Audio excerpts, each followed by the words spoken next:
We're back with episode 17 and a really cool guest who's been on Wild and Exposed quite a few times. And I'm out shooting with him all the time. And everybody on the podcast has actually worked with Doug or met Doug. But Doug Gardner is our guest. And you're coming to us from where, Doug? South Carolina, sunny South Carolina, where it's always summertime. I'm always so jealous, too, because I think about you all the time. And I'm up here freezing my butt off in Colorado or Alaska or wherever. And I know that you're sitting in your shorts.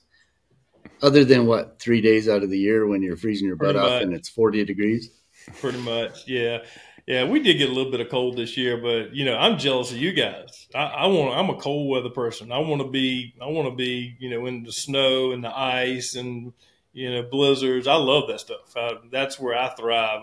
I feel like I come alive in cold weather. And hot weather, I don't manage to. I don't like it. And it's surprising as much. It seems like most of my work is in these steamy, hot southern swamps, where it's 110 degrees and 100% humidity.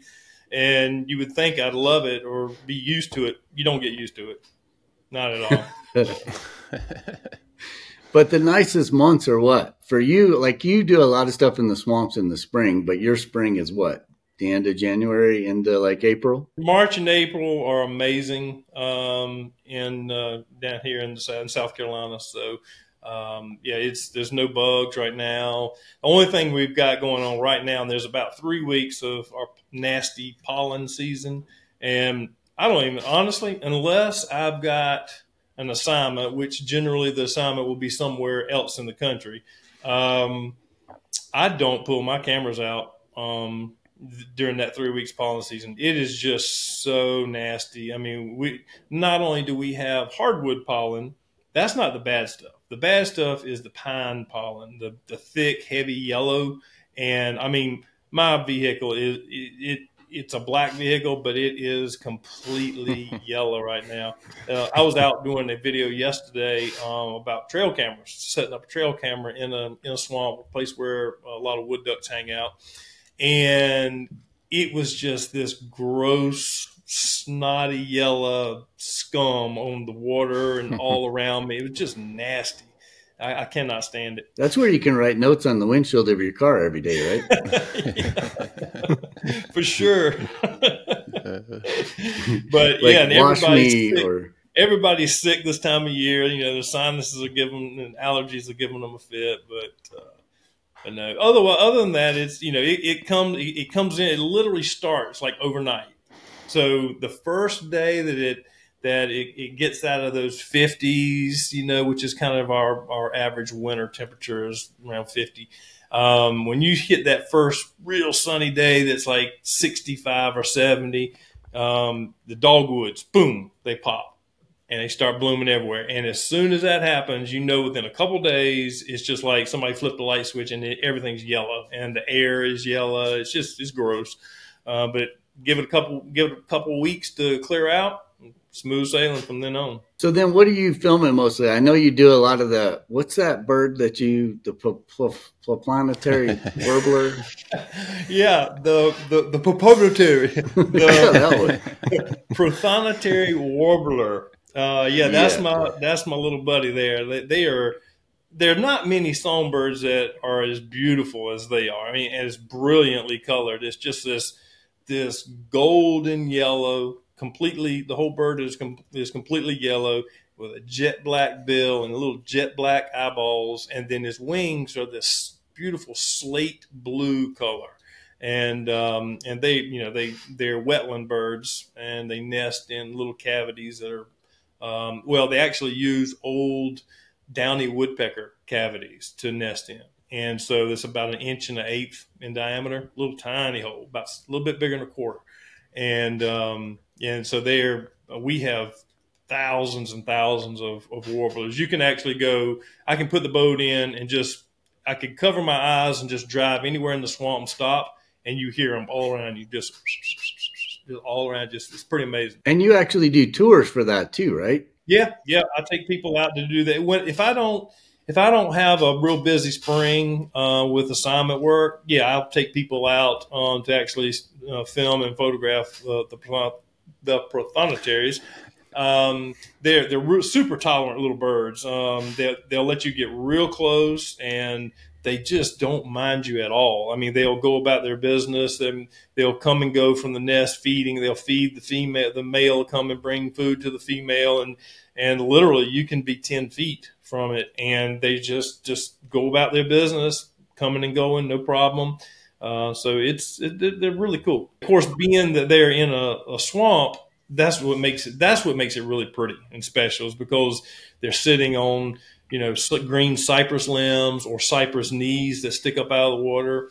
And then you got Spanish moss hanging on everything, or resurrection fern. So everything they're sitting on is cool, you know. So you got a great background, great perches, and then a beautiful bird. So they're pretty cool. They're one of my favorites for sure. So not spending any time, much time for myself in South Carolina. And when I first met you and you're talking about all the swamps in South Carolina, I never really pictured that sort of habitat.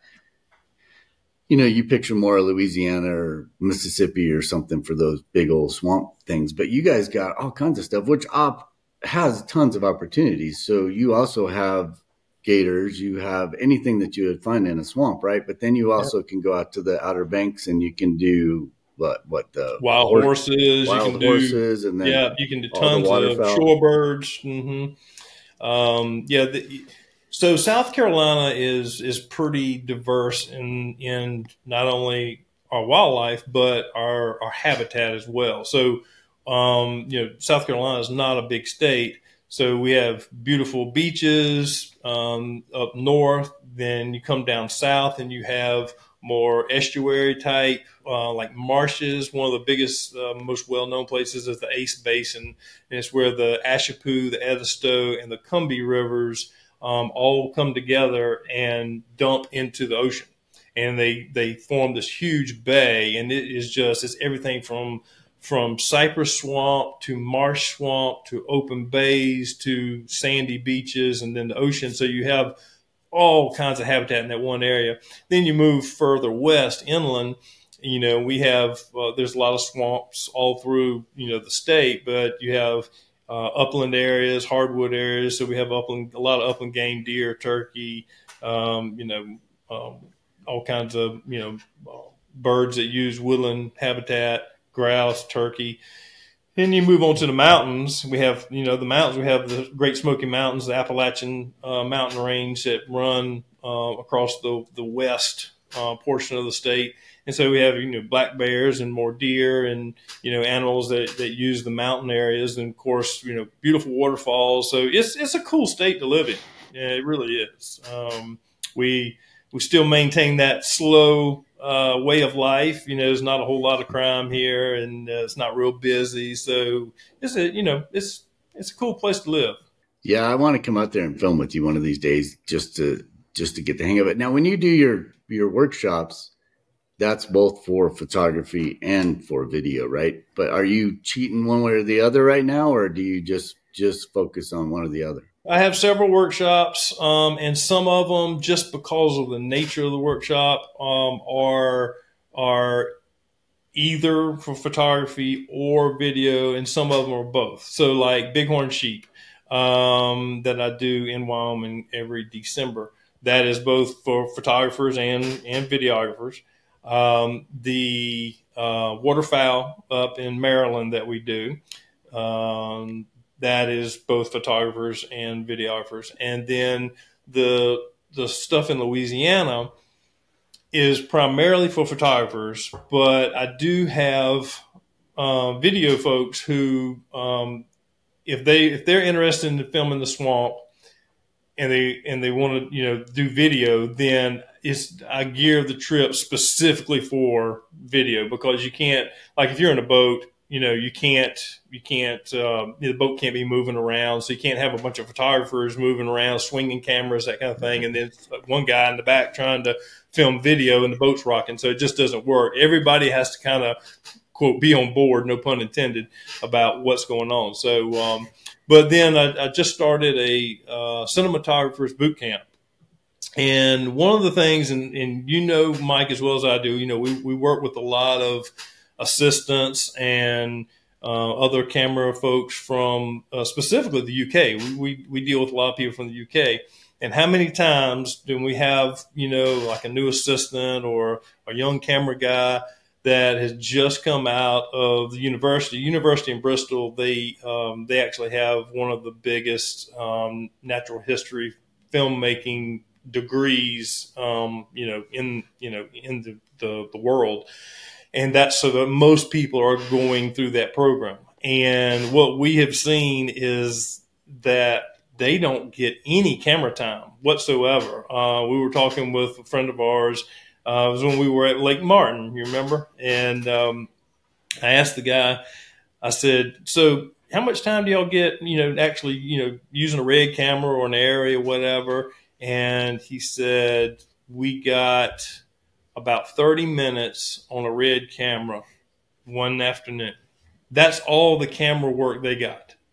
The rest of it, I mean, the rest of the stuff they're learning is very much needed stuff, but storyboarding and coming up with ideas and budgeting and everything to do with production and all that is equally important. But I have seen the best producers are ones that actually have shooting experience.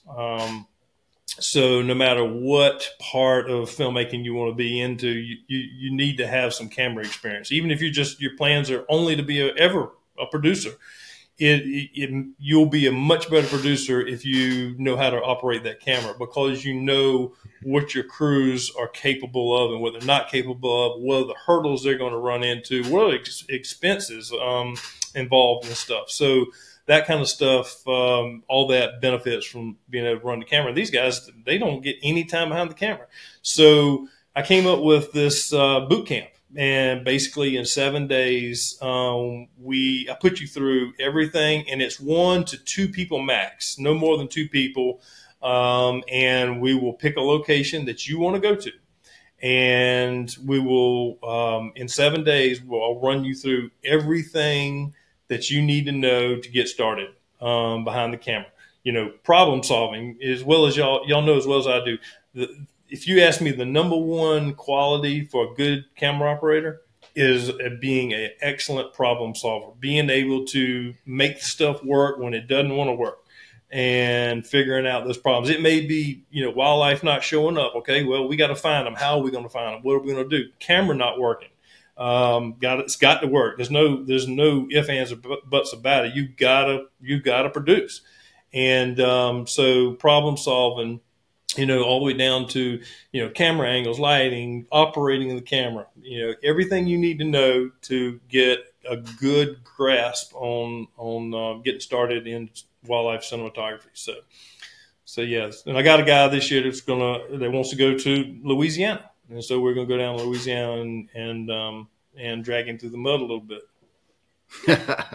I think that's an awesome thing. And is that something that it's offered through your website and offered through you? But if somebody says, okay, and it doesn't conflict with an assignment you have, right? Let's say you don't have anything going on in September. No, that's bad. November. Mm-hmm. So they can call you and say, okay, I've got a week in November. I would like to learn how to do this. Either tell me a subject or tell me a good place to go in November, or I really want to go do bighorn sheep in Yellowstone or whatever, the Cody or wherever you go. Right. That's how it can work. Is that how? Yeah, absolutely. So generally, I try to just have a discussion first of all with the person to find out kind of everybody, no matter how experienced you are or not. Everybody's got kind of a passion about something. You may be big into birds. You may be specifically big into waterfowl or shorebirds or white-tailed deer or whatever. So everybody's got something they lean toward. And the things that you have the most interest in is where the most passion is going to be. That's where you're going to get that drive, and you got to have drive to be successful in this. So, if someone says, hey, I really want to do white-tailed deer. Okay, well, I suggest we go spend a week up in Shenandoah National Park in Virginia. That's, in my opinion, is the best place in the country, other than some private property in Kansas, to go and photograph white-tailed deer. So yeah, so we'll make it work as long as my assignment schedule is clear. So is that something where you'll actually go in and like, so if you did go to Shenandoah, obviously you're gonna have to get a permit. You're gonna have to do all Mm-hmm. this other stuff. So is that part of the learning process too? It's like, Yep. All that. here's All a that. Yep. checklist. Yep. There's a checklist. So I will actually direct them to the forms, the proper government forms, so they can this is their first experience getting permits, and costs that are involved in it. People don't realize you can spend $200-300 just on the permit application, and that doesn't guarantee that you are granted a permit. So all those little steps, that's what this is going to cover. And the other thing that you can add on that is you got to have insurance, because you got to prove that you have insurance for those permits and all the other little things. So going out with you, they would learn the process. You obviously carry all the insurance, so you can fill out the permit and get the permit for that particular job. But that's something. Now, for that kind of stuff, I would almost imagine that stuff not being part of the 7 days boots on the ground, but it could be a day or two prior, the prior 2 weeks, where you're sitting with them online and just saying, okay, these are the forms we have to fill out. You could even share over FaceTime and say, look, this form this is how you fill this out, and this is what they want to see.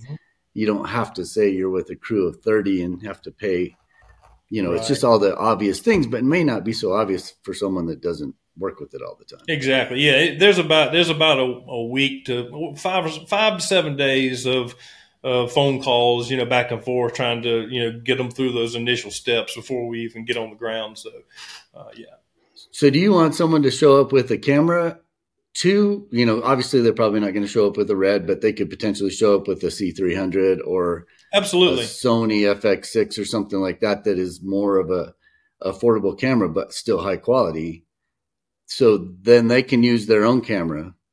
Right. So most of the people that I've been talking with so far, that have either done it or wanting to do it, if you are spending the money to go through this boot camp, and this all-inclusive thing, you're kind of already on another level anyway. So, you're not shooting a mirrorless camera on, a $300 tripod kind of thing.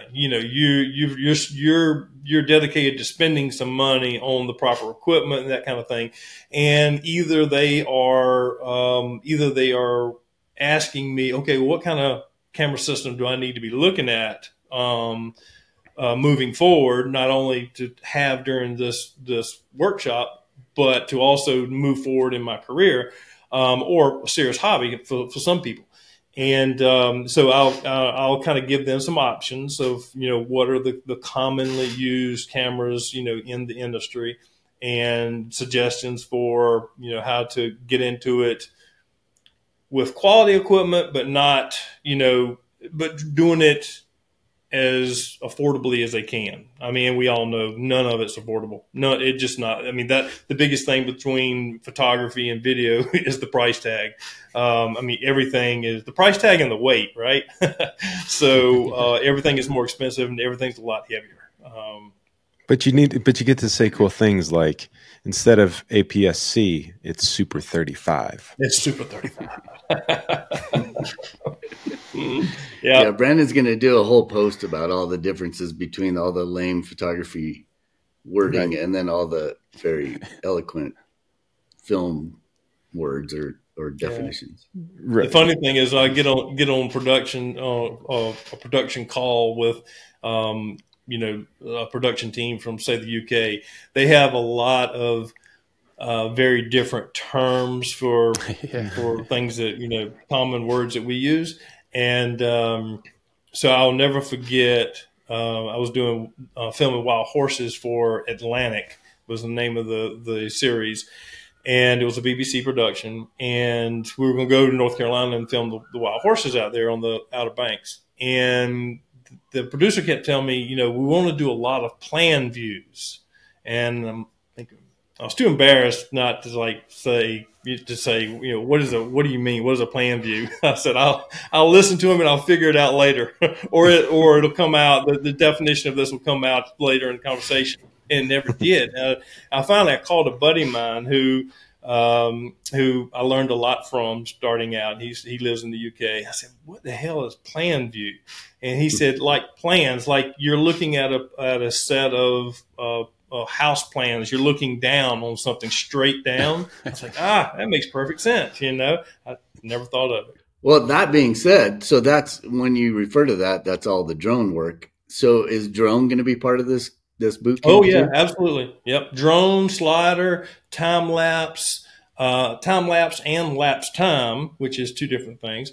Camera moves, some, even down to some of the POV stuff like GoPros and actually use of like the new probe lenses. Those are very cool. I don't know if y'all have played with those much yet. Game changer. Game Right. changer. Especially for what you like to do with nest Yeah. cavities and stuff like that. It's the perfect thing. Yeah, I filmed the prothonotary actually flying into the hole from inside the hole, looking out as they're approaching the hole in super slow motion at 120 frames. And it was sick because you could just see, all of the little babies' heads. They can sense or hear those wings coming, and before they even get to the mama or the dad gets to the hole, they already got their heads up, and so you can see all of that right here in the foreground, and the lens will focus within a half an inch of the front of the lens, and so you get that, and you can see everything out of the hole, and it's very inobtrusive to the nest because what I do is a lot of these. I know a lot about these warblers now. I've been dealing with them so long, and a lot of these old nesting trees, some of them I actually put up for them. So they like dead standing trees over water, and never more than about 8 feet, but generally about 3 to 5 feet off the water is about where they like it. And so some of these I'll find an old log floating in the water that has fallen that's just the right size, which the right size is about 6 inches in diameter. And I'll actually go ahead and drill a hole for them. It's about 1.125 to 1.25 inches. That's the size of a downy woodpecker entrance hole. And then I'll take a chisel and I'll chisel the hole out, and make it look all ratty and natural looking, and let it sit out, for several months in my backyard and get weathered. And then I'll go and stand them up. I use basically one of the welders on our farm. I have him weld up these big like Christmas tree stands, and I'll just take the log and stand it up to that in the water, and it looks like any other nesting cavity. And it's kind of like when I worked for the Waterfowl Association many years ago. I worked with the Wood Duck Nest Box program, and our kind of slogan was "You build it and they will nest." And so we would put up a next nest box, and it would always get used. And these little prothonotary cavities, I put up probably 8 or 10 of them now, and in different places in the swamp, and they all get used and get used multiple times. So when I do that, though, I always now take and I drill a little hole in the back of the log, in the back of the cavity, and I just plug it with a cork. So when I'm not using it, it's not there. It's closed up. And so when they start nesting, I've already got a camera bracket screwed onto the back of the tree, so you can't see it when you're filming from the front.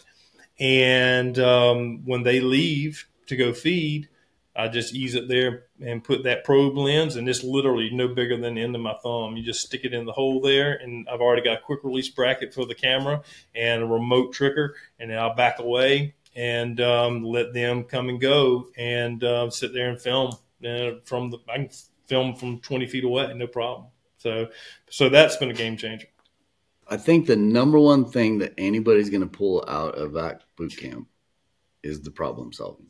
Because what you just explained is the problem solving, right? Yeah. And don't be fooled watching these nature documentaries thinking that everything is just this pristine thing that we went out and found.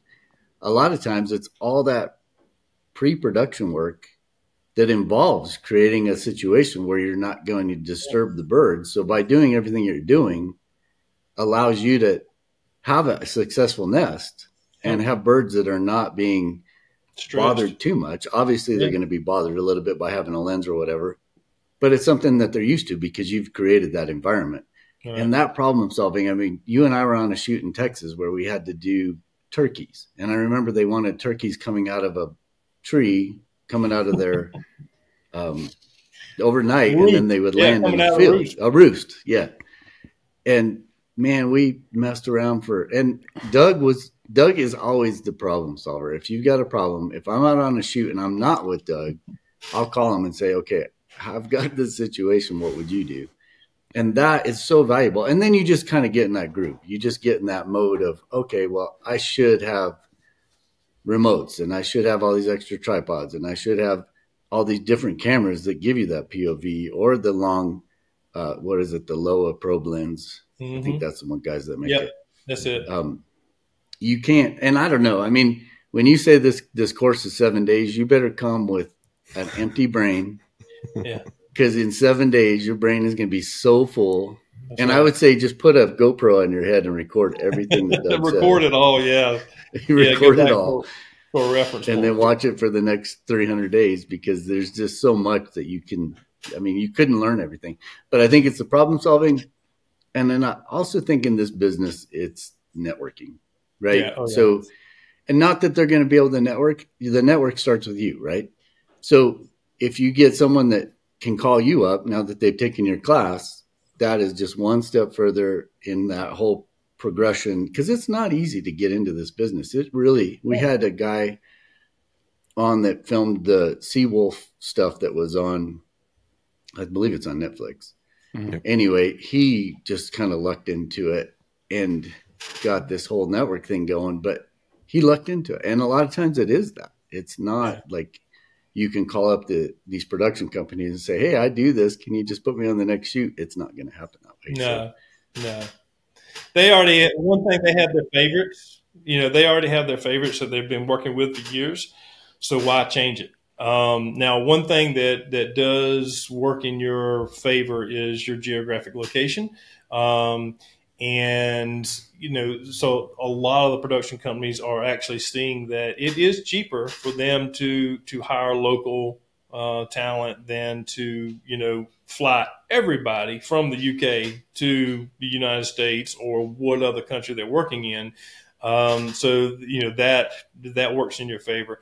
The other thing that I kind of market myself more not so much as, hey, I'm Doug Gardner, I'm a cinematographer, and I've got this experience, blah, blah, blah. That they hear that a million times. My kind of deal is, I'm talking with a producer and I'm trying to help them develop story ideas. So like, you live in Colorado, so your thing might be bighorn sheep. You got a lot of experience with bighorn sheep. They're in your backyard. You've been doing it forever, or you spend a lot of time in Alaska. And Eric, he lives there year round in Alaska, so he's gonna be an expert at bears in his area, whatever. So you start developing those story ideas long before any conversation. You ever heard of your 30-second elevator speech? Anytime you are presented with that opportunity that you don't know is coming, you step into an elevator with that one person that could change your life, you've got to have that 30-second elevator speech ready because that opportunity may never, you got to get the point across, sell yourself in 30 seconds, and then hope they remember. So the same kind of thing goes with this. You kind of are I'm constantly developing story ideas. I look at kind of what the fad is right now or currently, and I develop stories in my brain, and that I know that I could benefit them. I could help them benefit from because either they're things that are happening in my area, or they're subjects that I have a lot of experience with, or that I have currently I previously have stock footage of already. So I pitch myself as helping you develop the stories for your series. And so by doing that, then I become the expert on your story. So who better to film it than me? Yep. So that has been, I changed the way I kind of started doing things several years ago, and that's kind of been the way I approach now, and it works out well. And it Also keeps you busy. gives me more, it keeps me busy, and also when I'm not on assignment, I don't have something else going on. It gives me that extra push to get out and film something, get some stock footage of something. And it's generally something that goes along with one of those story ideas that I had, that I'm going to pitch later, because not only can I say, hey, Mike, right now, one of the hot topics is, kind of environmental change and how animals are adapting to change, or they're either not adapting to change, and all the things going on with global warming. And I've got this idea on whatever, white-winged doves, and how they're not doing very well with the heat change, blah, blah, blah. Here's some footage. Here's a couple of little clips to show you kind of what we're talking about here. Bam, story sold. Yeah, I think that's brilliant. And I think you're really good at that. It's just you have that ability to be very conversational and not afraid to contact these people and say, hey, check out this story or this good idea. Brandon is a lot that way. I think Eric and I tend to be the more quiet people, and we just rely on you guys to go get the work for us. Well, Brandon, what did you have earlier? Because you were going to say something. Oh, I'm going to change subjects on you, so I don't know if we're ready to change subjects. We're talking about series, so I can dovetail this in. Because you had a series called The Wild Photo Adventure, right? Mm-hmm. Now, how long ago? That was like 4 or 5, 6 years ago? Something like that? I started it about 12 years ago, maybe 15 years ago. Okay. Yeah. Well, and Michael Morrow, our host here, was actually a guest on that, right? Yeah, on several different shows. Yeah, and I looked it up, actually, and we can probably share this in the show notes. We can share this little title, but there's some out here of him behind this camera when he's clean shaven. Yeah. Oh, it's so funny. I mean, when I've told this story before with, because Doug called me. So it totally speaks to what you just said, Doug. I had been shooting a lot of elk. I think you must have saw those pictures either in some publication or something. And Doug calls me up out of the blue and says, and with his southern twang, and I'm like, okay, who's this guy that's calling me from out in the middle of nowhere, South United States somewhere, and he wants to go shoot elk? And I'm like, of course. I mean, I'm not going to tell anybody no. I'm like, yeah, let's do it. But I'm just totally taken off guard, right? Because why would somebody from the South be so interested in the elk? And then I did a little research, and I'm like, yeah, let's do it. And he ended up having to cancel the first trip, and he said, we'll do it next year. And I'm like, yeah, right. But sure enough, he called me next year, and we went out and did that whole thing on elk and got some really cool stuff on that particular little show. And that started the whole friendship, and that started the whole working together kind of thing from the get-go. And that show was, man, you worked your butt off, and you didn't have a huge budget for that thing. You put in so much sweat equity on that thing. It was crazy. The guys, it aired on PBS, and some of the technicians at PBS that actually, when you send the tapes in, they're the guys that actually upload the tapes to the satellite and do all the timing and remix for that and scheduling. And they so they sit there and they've got to kind of watch the thing through in real time. And some of these guys had production experience as far as like budgets and that kind of thing. And they would always every time I'd see them, they'd just shake their head. They said, we don't understand how in the world you get, and I didn't consider it as a very high level production, but they would say, I can't believe you got a show this good with the budget that you have, because I had really, really, really small budget, and it worked out good. It actually ticked all the boxes that I wanted to. I had like 4 or 5 goals that I wanted to accomplish with that show. And I told myself from the get-go, I said, if I can get 5 seasons I will stop it at 5 seasons, but if I get 5 seasons done, I will consider it a success. If it doesn't matter if it goes any further than that or not, 5 seasons and I will consider it a success, because there was a lot of shows that I know don't make it one episode, and then you don't see it again. So I think we had a viewership of like 72 million people, which surprised the heck out of me. Real quick, I'll tell you the way I kind of got to the point of actually doing that show. My wife and I were sitting down watching TV one Friday night, and we were clicking through satellite, 600 and some channels, right? Click, click, click. And there's a TV show about everything you can imagine. I mean, everything from, cooking to travel, whatever. But there, and we couldn't find anything we wanted to watch. And we finally stopped it. It happened to stop on PBS. And there was this old guy panning for gold. And I'm talking literally with a pan, this 90-year-old man on the side of a creek bed just panning. Oh, yeah, we got a little bit here. And it looks like little pepper flakes. You could barely see the gold. And this guy, I did some research, and this guy had been on, his show had been on for like 11 years. And it was the most boring thing I've ever seen in my life. And apparently some people really like it, but the only difference between this week and next week is he's on a different creek, doing the exact same thing with the same amount of gold. But my wife was like, you know what? There is a TV show about every conceivable subject matter you can think of except for photography. You ought to do one on photography. I was like, I don't even know enough about TV production and video to even ask an intelligent question on where to get started. So we just kind of blew it off. 6 months later, she asked me about it again. I said, sweetie, I told you, I don't know anything about that. And so about 3 months after that, it started kind of going through my head a little bit. And I said, well, I do know a guy that works for PBS, a local station. I'll just call him and just see if this is even a possibility. I don't know where to start.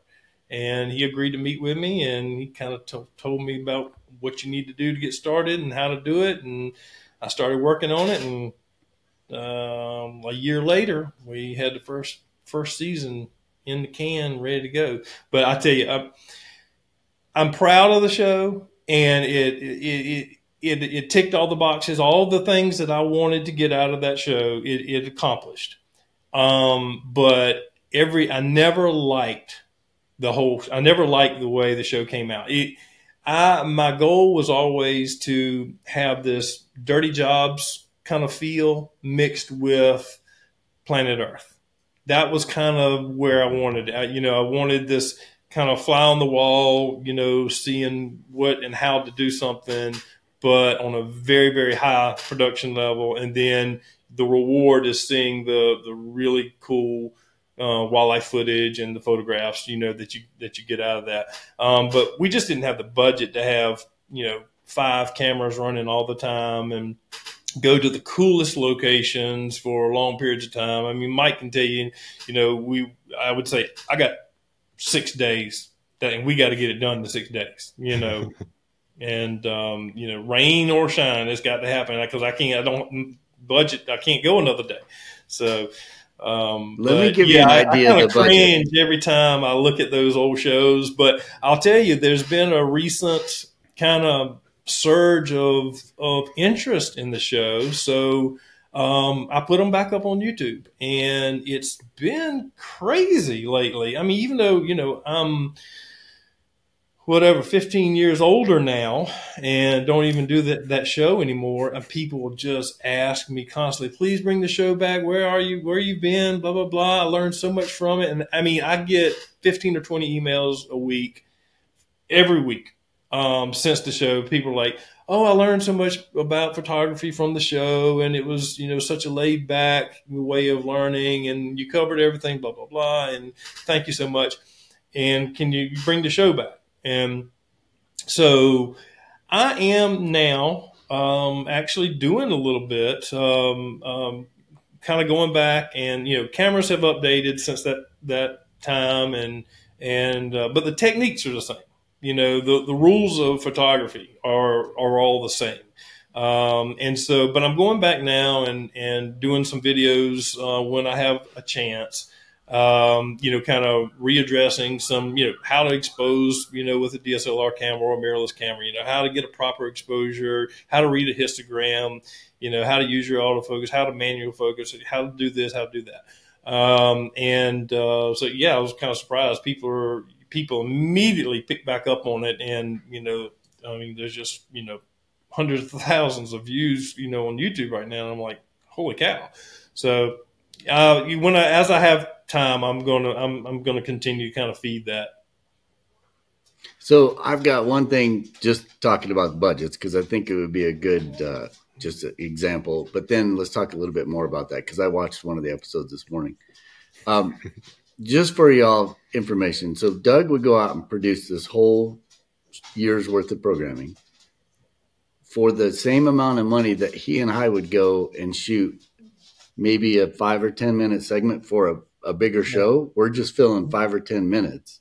Yeah. So they would pay us for that 5 or 10 minutes what Doug did a whole year's worth of shows for. So that kind of gives you an idea of what kind of budgets he was working with, and the quality of the show that you actually put out was, I agree with you. I mean, I think it would be great to have the Dirty Job / Planet Earth, more of that, of the show, but there's just no way to do it on the kind of, now that being said, today's world does offer a much closer approach for that sort of thing, because the cameras have gotten so much better and the editing is so much more, it's easier to deal with the editing software that's out there now than what we were dealing with back then. So could you get close? I think you really could now, especially if you had a team that just dug in. And now you have the ability to have your own broadcast. You have your own YouTube channel, which you don't have to rely on somebody else. Yeah, so YouTube you get that going. A new thing then, I don't even think it was when you and I did our show. I bet you it wasn't even a thing back then. Yeah, maybe it was. I don't know. I think the first thing I put out, money, one of the biggest expenses was the things that you had to go through to get. I mean, this is after editing. Okay, you've edited it and you've got a final show file ready. Well, from that point, there is an enormous amount of expense. So closed captioning was $400 or $500 per 30 minutes. And I had to send that out to a company that did that. Then they had to actually they have to make 2 separate tracks. So there's one tape that is the show and the base audio. Then there is another digital track that carries the closed captioning. And so each one of these has to be put on, at the time was the big digital tape, like they were the size of the beta VCR tapes, beta tape. Thank you. And those were $200 a piece. You know what I'm saying? So there was all this expense. Then you had airtime, and then my station relations manager. She was, she did an amazing job, but it's expensive. I mean, it's you got to pay her salary. It's just all of that expense. Whereas I probably could have jumped on YouTube, taken the bull by the horns, and did that seriously and said, this is going to be my broadcast platform, and probably saved a ton of money and time. And the other thing I could have done is I could have actually marketed, as far as sponsorships is concerned, I could have really aced that, because with PBS, you have all these restrictions. They are all about nonprofit and non-commercial programming. And so you have what's called underwriter spots. They were 15-second spots, and they were not, they look like commercials. They come across as a commercial. All intents and purposes, it was a commercial, but there are certain things that you couldn't do. You couldn't have a call to action. You couldn't tell somebody, call this number for more information or go to our website. But you could say, for more information, you could say more information is available online. You couldn't say go to our website. So there's all these regulations, which on YouTube you don't have, Right. So yeah, but it's just the all the things that go into production that you just don't understand. Well, y'all understand That's it, but funny. the average person doesn't. Oh, Yeah. I found so when you released them 5 years ago on YouTube, that's how I found out about your channel because we watched it under the Natural History channel, Oh, and okay, that yeah. like was this whole world. Because I was like, this guy is a DP on some of these films, but he has a YouTube channel, and it was like mind blowing. But you haven't updated it, Doug, in I'm years. working on it. I'm We're working on it. waiting for it. We I'm want it. working We on want it. more. I'm actually putting more. I just uploaded some stuff yesterday, so I Yeah. saw that.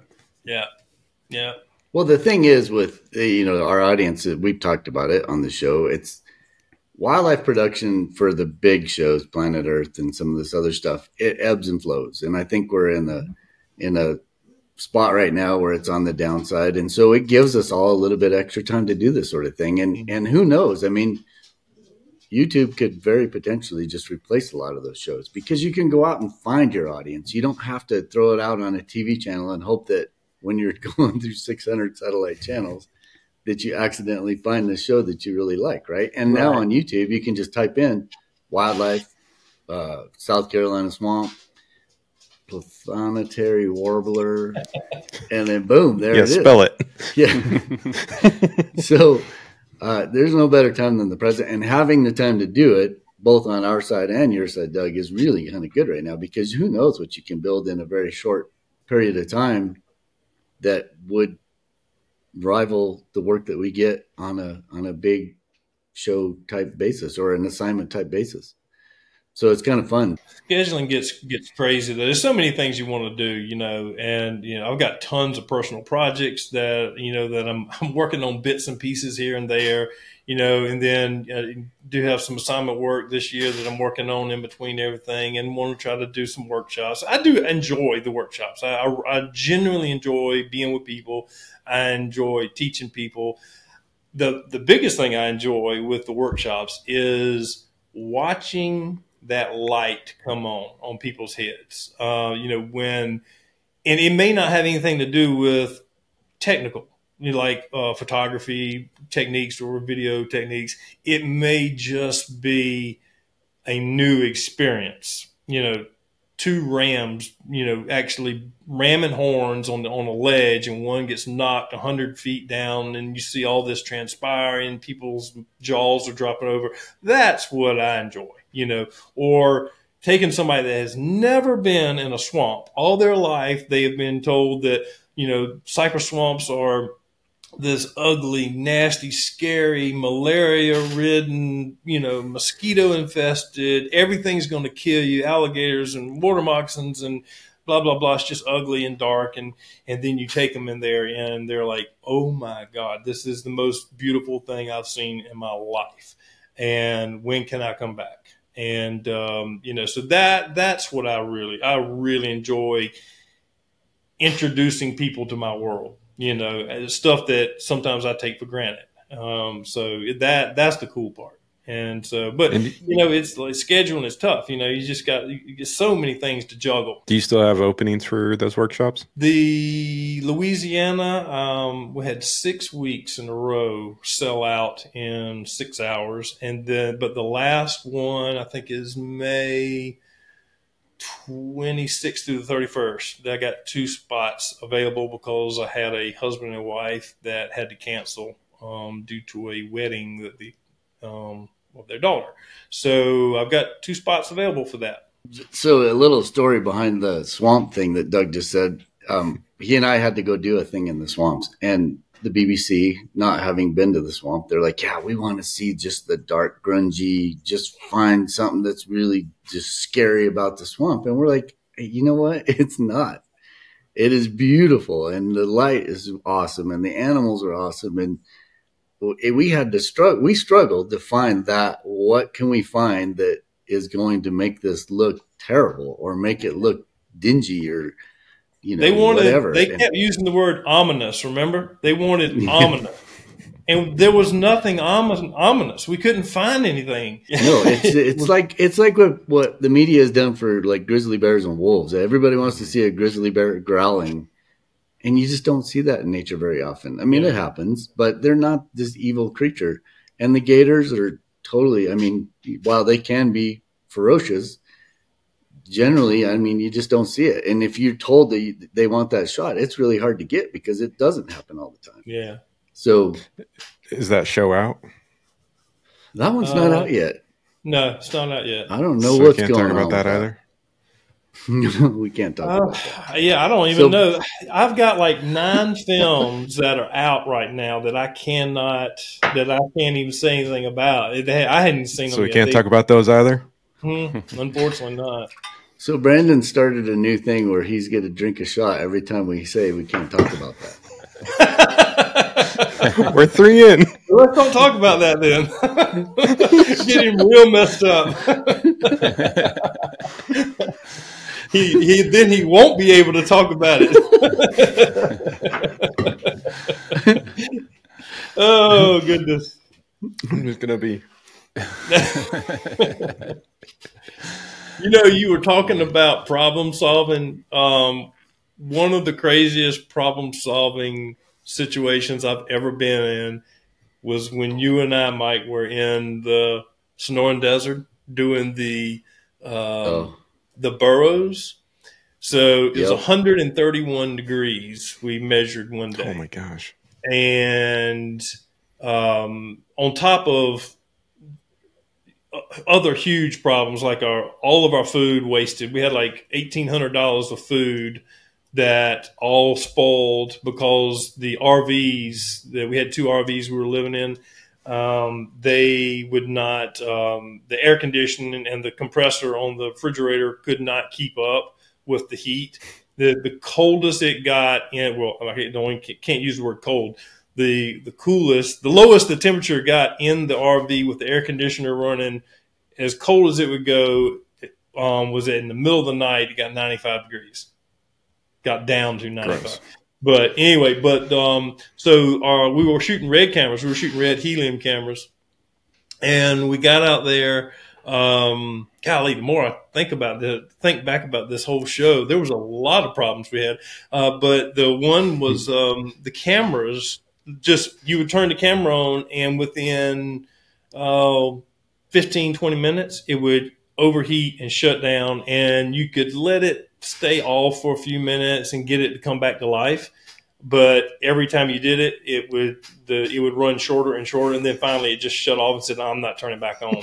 So, and this we came up with this like the first 2 days was when we started having this problem, and we're here for I think 40 days. Was it 40 days? It was a long time. It was a long time. It was over a month, and we're like, what are we gonna do? So me and Chelsea and Mike, we went one day to a hardware store, and we bought one of the little cheap, small plastic. Hold on a second. Let me just say, this is all Doug's idea. So Doug is sitting in a blind because we had to have shots with the real camera. We ran trail cameras too, or camera traps too. Camera right? trap. Mm-hmm. And that was supposedly supposed to get a lot of the cool footage. But we also wanted the stuff on a long lens. So Doug's like, I'll take that job. So he's sitting in a blind at 130 degrees. I would drop him off, and then I had an ATV that I would just leave and go somewhere else because I was running the camera traps, and there's nothing I could do. I just have to go look for burrows somewhere else or go try to find other shooting opportunities. So he's in there sweating his you-know-what's off for days trying to, and so he's the one that came up with this whole idea. So go from there because you are the mastermind behind this. We went to a hardware store and we purchased one of the small hard plastic coolers, the ones that hold perfectly a 6-pack of drinks. Mm-hmm. And we bought one of those. We bought 6 feet of plastic flexible tubing. And we were able to borrow a big drill bit, about 1.5 inch drill bit from the man that owned the hardware store. And we got some duct tape and I think they call them an LMB or LMP junction box. So like if you're running electrical wires into a house, it goes through a wall. It's just like this little metal oval box with a 90-degree on it. Well, and it's got like a little metal plate on the outside of it with 2 screws that you can take that plate off and connect your wires, right? Well, that opening fit the intake fan opening on the camera perfectly. So what I did was we drilled 2 holes in the top of the cooler, and we ran one end of the pipe down through the hole and then kind of bent it down in the bottom of the cooler, duct tape all around that hole, ran the hose up to that LMB adapter, and then duct tape that over the intake vent on the Red camera. And then we, every morning before we headed out, we'd stop at this grocery store, and they had this big cooler right by the checkout counter where you could buy dry ice. And so we would buy I think it was a 6-pound block of dry ice, and then sit in the parking lot with gloves on and bust it into little pieces on the ground and pile it into the cooler. So we head out, and so I would when I turned the camera on, what it would do, it would actually suck air in through that second hole of the cooler, past the dry ice, and up through the hose so I had constant dry, not moist, but dry air, cool air coming into across the sensor of the camera. Well, obviously by the time that in 130 degrees, when that cool temperature comes through that pipe, it was not cold anymore, but it was a lot cooler than 130 degrees. So it worked perfect. The camera stayed on. I sat there in the blind with a cooler, and I think you may still have a picture of that. We might be able to put in the show notes. I'm sure reading. I do, and I will definitely put it in the show notes, because it was your YouTube channel should be sponsored by Ace Hardware. For sure. Because I don't think Doug and I have ever been on a shoot where we didn't go to an Ace Hardware for something to fix or to solve some sort of problem. Yep. And it's always, with you and I, it's always heat. Heat is always our enemy. Doug and I we were doing another shoot, and it was super hot, and the place we were staying at only had 2 rooms, and there was 3 of us. But I had my van. So I just told the guy, I was like, perfect, I'll just stay in the van, no problem. And the first night I was there, it was really pleasant. I don't know, it was in the 70s, and I was like, oh, this would be no problem. I can totally stay in the van the whole time we're here. And there's another one of those 30-day deals. So fast forward to the next night, and then it got super hot and super humid, and I'm trying to sleep in the van, and it's impossible. It's just, you just are just soaking wet the whole time. So I told Doug, I said, you know what, we need to figure out some sort of AC for the van. And we actually went and bought an AC unit from a window unit, and mounted it in the van, and had to run an intake hose and an out hose. And then, you get a lot of condensation. I had a hole in the floor, and we would just have all the water that was coming in go out there. And that wasn't necessarily for the shoot, but it was for comfort, so that you could sleep, so that you could get up and be productive the next day. And it worked flawlessly. It was awesome. I could keep that thing cool. And I was plugged in. I didn't have to work off of the solar power because we were at a place that actually had power. So, yeah, it's just constant problem solving. Yep. And Doug is the best at it. I mean, I think we could sit here and do a whole show of all the things that we had to do. One other one that's just for fun, and I kind of alluded to it earlier, is they wanted those shots of the turkeys coming out of the roost and landing in this field. The turkeys aren't going to land if we're in the field. And the topography was such that we couldn't do it very well with the long lens. Plus, you're guessing. They don't land in the exact same spot every day. You're just kind of like, well, it's going to be here, hopefully. Well, so you couldn't hide from them either. You couldn't hide. There was no cover. There was grass this tall. Yeah, so we're like, okay, the only way we're going to get this done was with remote cameras. Well, fortunately, we both had the R5. And we had, what's the name of that program that we used? Cam Ranger. So he found Cam Ranger, and I think we ordered one while we were there because we knew we had to get this shot. But again, it's a long shoot, so we had time to order something in. And then it was like the first version of the Cam Ranger. It's still out now, and it works a lot further than that version that we had then. But he was able to like figure this all out in his head. So I was on board. I figured it all out too, as far as following his lead on it. The problem is you could only run it, I don't know, 50 yards or something. Because it has a little transmitter and receiver, right? So you're transmitting from an iPad or an iPhone to a little receiver that is triggering the camera to do what it needs to do. But it was really set up for stills. It's not set up for video. So then you had all these other issues. But 50 yards wasn't enough because we had no cover. I had to be a little bit further off in these trees. So Doug came up with this idea of somehow, didn't we get some sticks, like 3 foot long sticks, and then we mount we mount the top or the receiver and it depended on how long a cord we had to get down to the camera, but it worked, and we were able to run this camera at 75 or 100 yards away, and then trigger the video so that when those birds came off the roost and landed, and it was a spectacular shot. It awesome.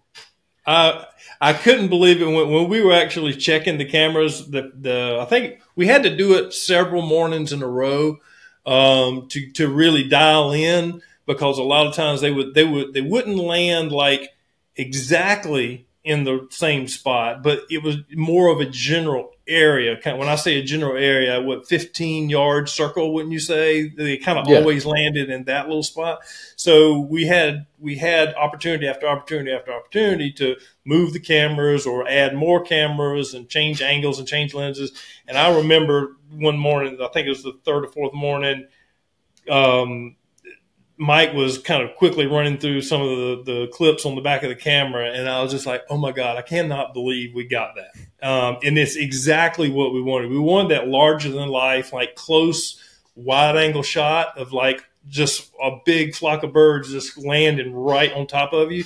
And you could see where they actually come from out of the trees in the distance and the whole long flight. That's one thing that most people have never seen. You always see a turkey on the ground in a field or in the woods, right? You never see them flying. A turkey flying is spectacular. They are gorgeous in flight. And it was just a sick shot. And that one, Brandon, we can't talk about because it's already out. Yeah. So that was on the Mating Game. It was a show called The Mating Game.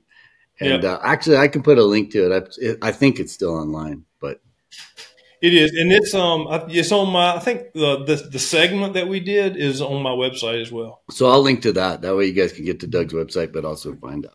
It's actually a pretty cool thing. It's edited or narrated by Attenborough, and the whole thing we learned about those turkeys, I would have not believed until I saw it from my own eyes. And then you learn about them and you're like, holy moly, this is a whole deal. And this is how turkeys are. I never thought it was that before that. So you learn it's rare stuff when you're out there too. Yeah, it's rare that they say, okay, this behavior occurs. You just got to go film it now. And there would be so many situations where and it had a lot to do with them strutting, the gobblers actually strutting for the hens. But you see turkeys strutting all the time. But just because what we learned very quickly is just because you have a big tom out there strutting, he may never have the opportunity. It might not even be in the cards for him to ever breed. It depends on where he falls in the hierarchy, and then also if he's got siblings. So if he's got 3 other brothers, and one of the brothers is the dominant gobbler, the dominant one is the only one that's going to get to actually breed, and the other 3 know that, and so they will strut with him to make sure that he looks the best he can look for the hen. So they strut to make him look good. So he kind of for the succession of the species, and we're like, we see turkeys, strutting all the time. How are we going to show that this is what's actually happening?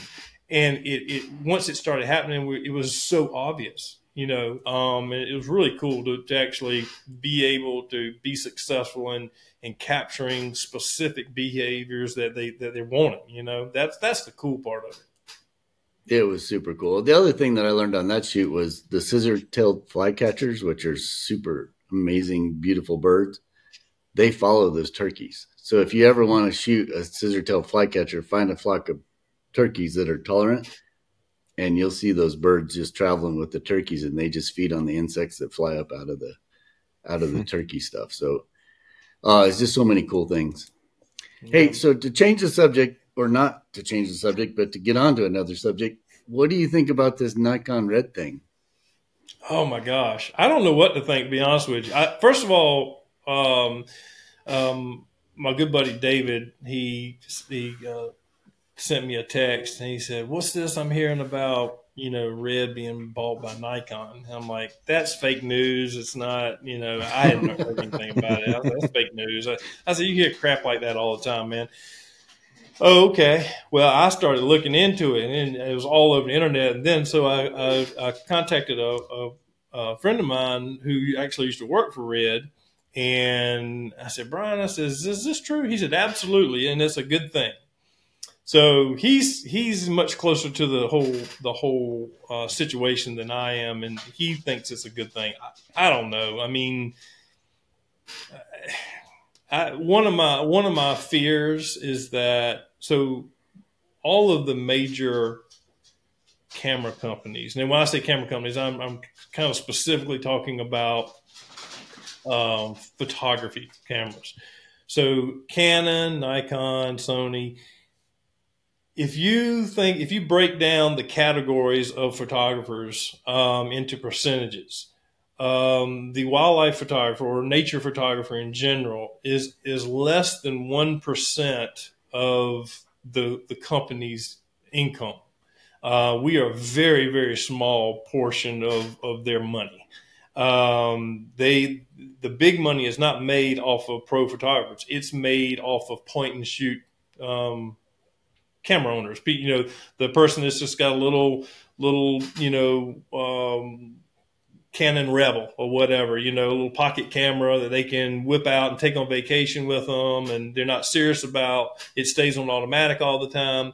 That is where they make the money. There's so much more of that going on. It's a disposable camera basically nowadays. I mean, it's good for just a few years, and then they're gonna buy another one. And so that's where the money's at. And what you see is these companies catering to the consumer instead of the prosumer or the pros. I'll never forget years ago you would watch Canon. All of their newest technology came out in consumer cameras first. Eye control.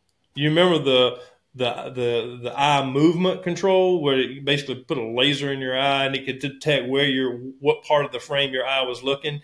That came out like the 5D days, I mean, long time ago. But it came out first in just a little consumer cheap camera. First, so all these technologies come out first, and they kind of test the waters. Then it moves later into the higher end cameras. But I don't know. It just kind of concerns me that maybe we might get even less, like in a Red camera. Where the Red camera from its birth was made by and for serious cinema productions.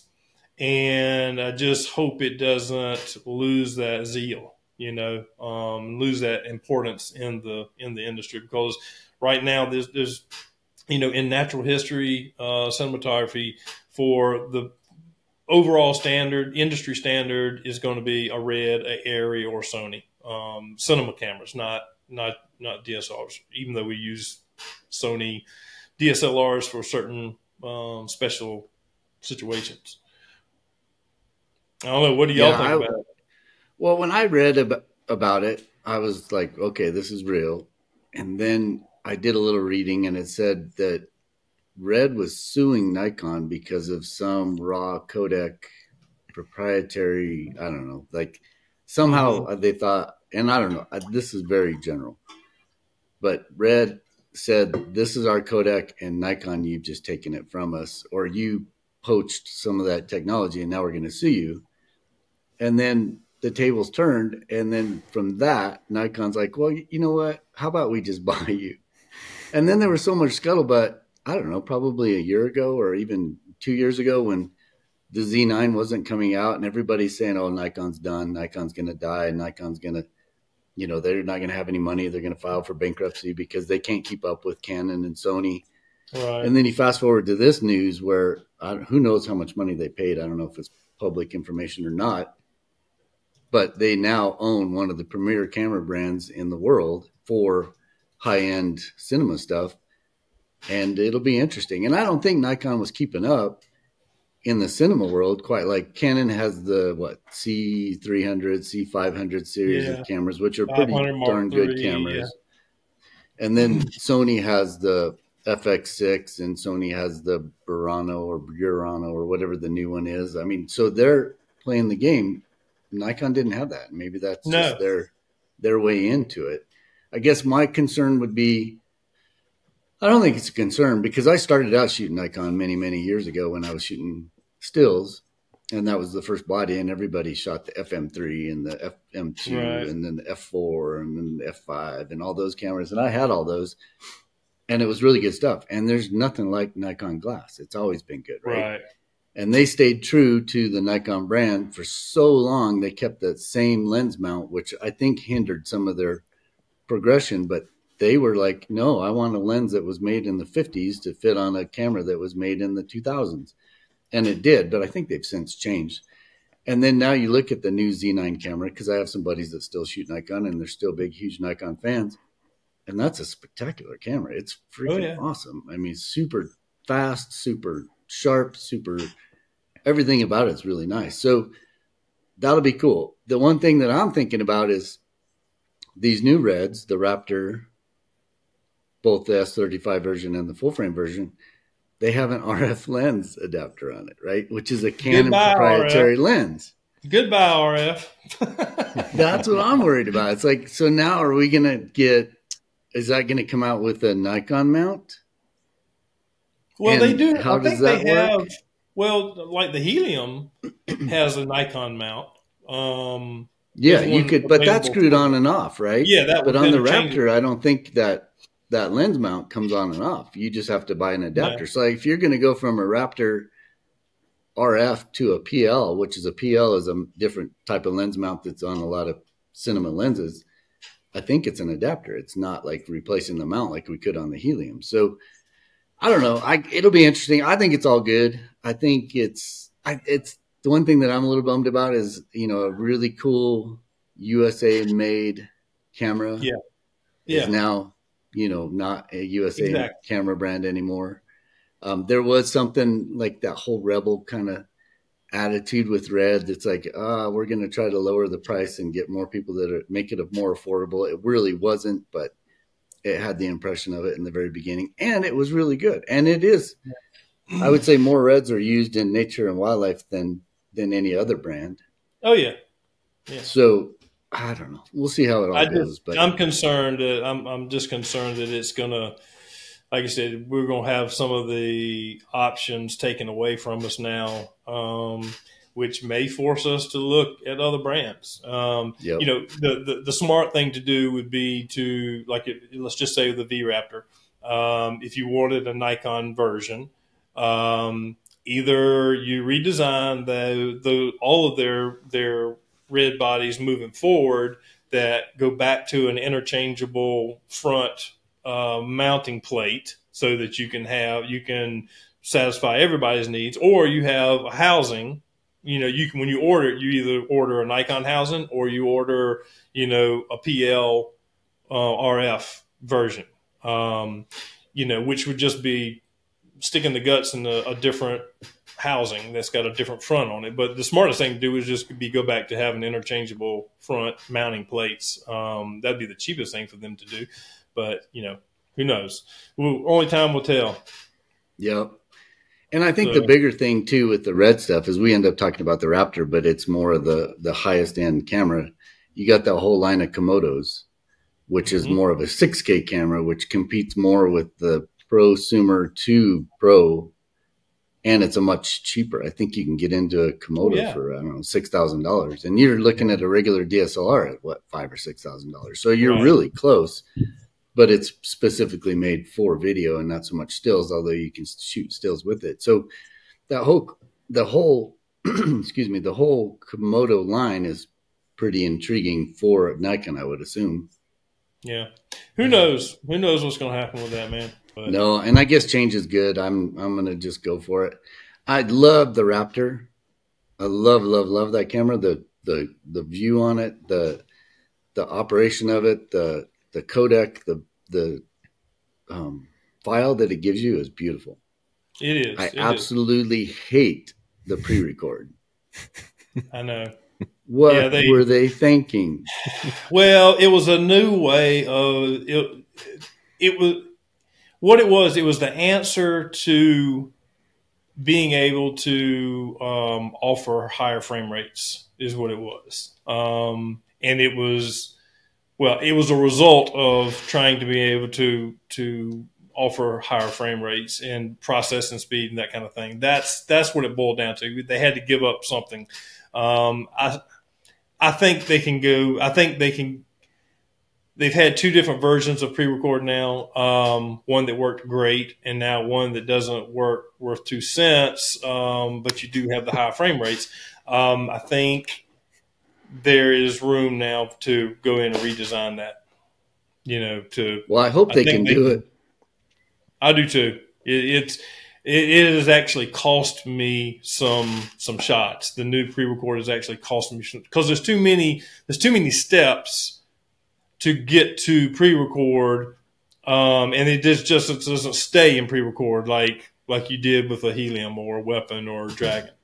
So right, yeah, and those are all first world problems and probably nothing that our audience is too concerned with. No, but it does kind of suck. I don't know. They're starting to introduce a pre-record. They call it something else, but it's like you do the half shutter press where you'd autofocus most of the time.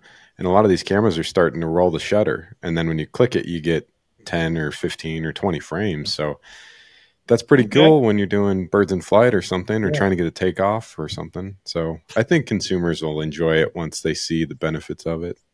Yeah. I mean, I will say, the pre-record version on the Raptor, the more I use it, the more I'm conscious of the problem. So I'm learning to adapt to that. It's still not, you still have if you're not completely aware of everything's going on and you don't kind of keep your wit about you at all times, it's easy to screw it up. The last thing I wanted to just put out there, and we already did to a certain degree, but the YouTube stuff that you're working on, and you've gone all in on that. So you are doing all kinds of stuff. So what have you learned, and what is the thing that you're focused on mostly for just Doug, not for going out and getting assignment work or not for going out, but for building your own brand and building your own channel? Where are you going at the moment, and what are you willing to share? I think I would say the kind of my drive is the future. I'm 52 now.